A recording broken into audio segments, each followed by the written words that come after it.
के मुताबिक चौकी इंचार्ज खुरम चरहाटा सैयदुल हसन पर रिश्वत लेने का इल्जाम सामने आ गया।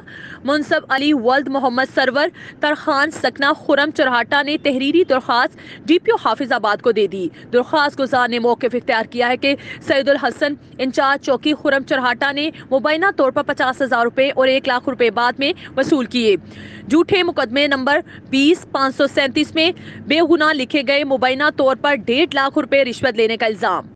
मुतासरा शख्स ने DPO हाफिजाबाद को तहरीरी दरख्वास्त दे दी और सैयदुल हसन से रकम वापस दिलाने की अपील की है। अब देखना यह है कि गरीब शख्स का सिर्फ इल्जाम है या वाकई चौकी इंचार्ज खुरम चरहाटा ने मुबैना तौर पर बारी नजराना लिया है। ये इंक्वायरी मुकम्मल होने के बाद ही असल हकाइक सामने आ सकेंगे। जबकि हाफिजाबाद पुलिस में करप्शन की कहानियां आम है और अमूमन ऐसे केसेस में मदई को दे दलाकर बिठा लिया जाता है।